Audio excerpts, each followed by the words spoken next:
Dear student, good morning. You see, many of you have a question. Wasim has asked this, how to memorize the ratios. There are so many ratios because it is formula driven. Sometimes it becomes a difficult task for you to remember. So I never suggest you to by heart the formula. I will try to give you certain kind of a blending. Some formulas you should by heart. Some formulas you should use tricks. So a blending method might be more helpful in this way. Just let me give you certain example. The first category of ratios we have taken is profitability ratios, isn't it? So in profitability ratios, there are three ratios we discussed: gross profit margin, net profit margin, and operating profit margin. You can see the formulas. For example, gross profit margin, the formula is gross profit divided by sales. Okay. So, and if you are going for operating margin, formula says operating profit divided by sales. Net profit margin, the formula says net profit divided by sales. Now, seeing these three formulas, what kind of a pattern you find here? In all these three ratios, the denominator is sales. You see, if it is a profitability ratio, now make it a point, denominator will be sales. Then what is the numerator? Numerator is also, you need not remember. If it is gross profit margin, then numerator will be gross profit. If it is net profit margin, numerator will be net profit or net income. Operating profit margin, numerator will be operating profit. Gross profit margin, numerator will be gross profit. So it becomes easier now. If it is gross profit margin, I know, okay. Or operating profit margin, yeah, net profit margin. I need not remember any formula. Why? If it is whatever the ratio, numerator will be that one. Denominator will be sales. Say net profit margin, net profit divided by sales. Operating profit margin, operating profit divided by sales, like that. Another example, let me take here, liquidity ratios. Uh, if you see the pattern again here, all these denominators are current liabilities. Reason? Here we are testing the liquidity. That means uh, keeping the liability constant, how much is the current assets position. So if it is cash ratio, for the current liability of $1, how much cash the organization has? Say here the company has 67 cents of cash for each dollar of current liability. Similarly, if it is current ratio for $1 of current liability, how much of current asset the company is holding? Say here, for each dollar of current liability, the current assets are $1.64. That means the pattern is denominator, all the ratios, denominator is current liability. Then what is the numerator? Again, the same ratio. If current ratio, numerator will be current asset, because in the numerator is asset. But which kind of asset? If it is current ratio, current asset. Quick ratio, quick asset. Why quick asset? There is nothing, we have said current asset minus inventory. This is the quick asset. Why it is the quick asset? In the total current asset, some time consuming process to convert cash is inventory. It may take little time to convert into cash. All other things can be converted easily to cash. That's why we name it as quick asset, quickly converted into cash. What are the quick asset?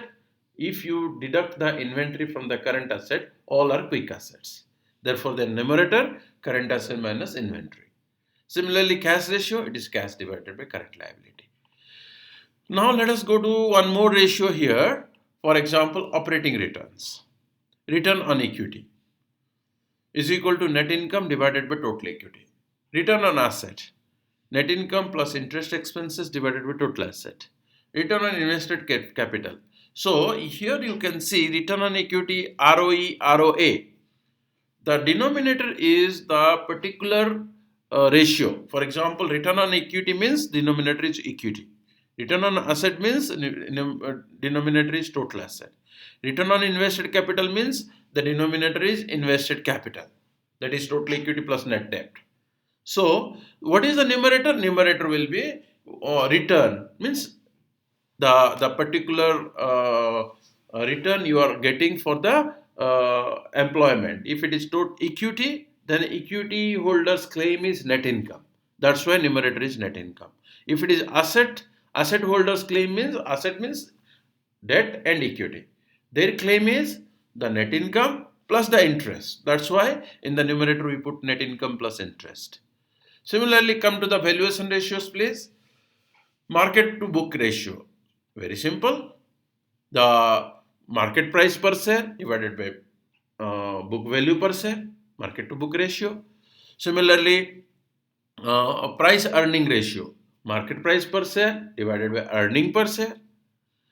Enterprise value to enterprise value ratio comparing with the EBITDA. The ratio itself says enterprise value divided by EBITDA. Enterprise value compared to EBIT itself, the formula enterprise value divided by EBIT. Enterprise value compared with sales, enterprise value divided by sales. Similarly, one more ratio, you tell me which more ratio we will take. We have taken profitability, liquidity. Okay, let me take for example asset efficiency and working capital ratio. I told you a blended approach is required.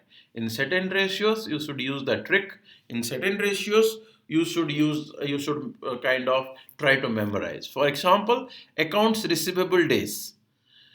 Here I will give you a trick, a pattern. What is that?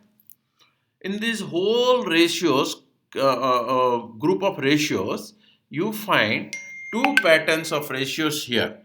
What are the two patterns here? One is turnover ratio, the other one is days. You see here, accounts receivable days, inventory turnover ratio. One is days, one is turnover ratio. Inventory days, again days. Accounts payable days, again another days ratio. Cash conversion cycle, it is a you have to remember a trick, I'll tell you.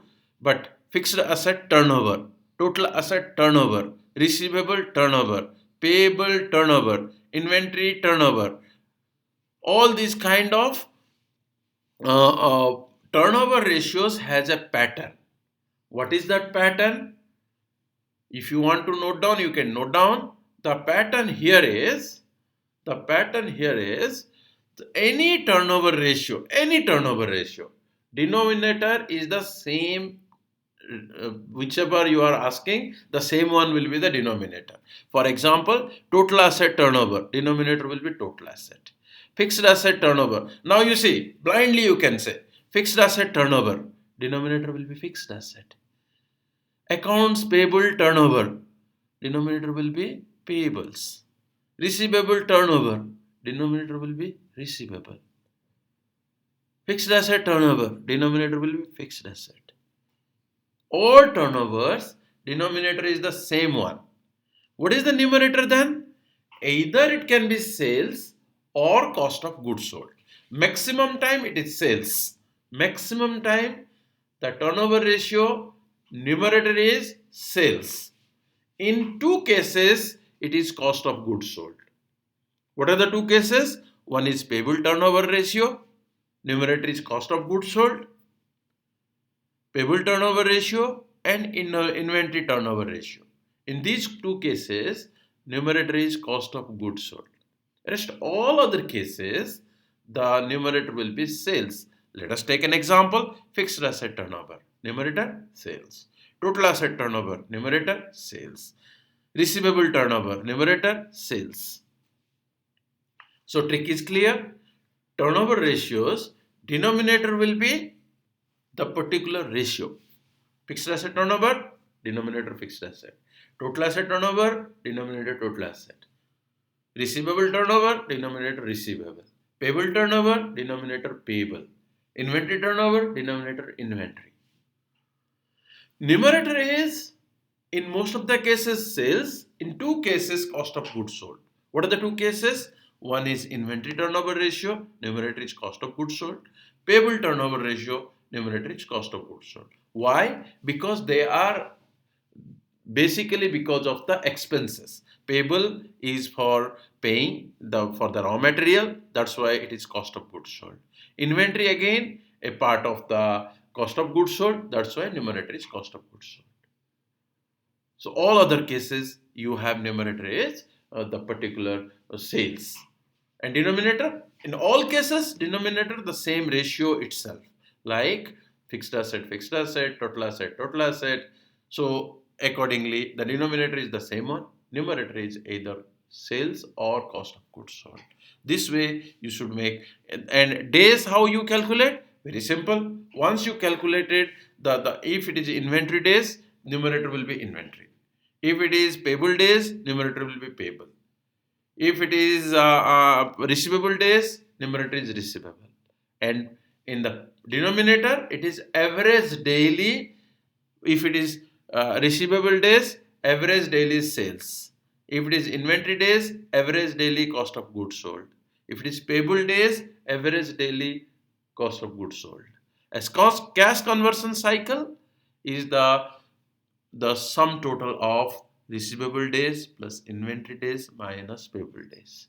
So little understanding is time and again 3-4 times if you see, you will understand the pattern and at the same time the ratio. But by hearting is not necessarily required. I hope this is clear to all of you. Let me now stop the screen recording.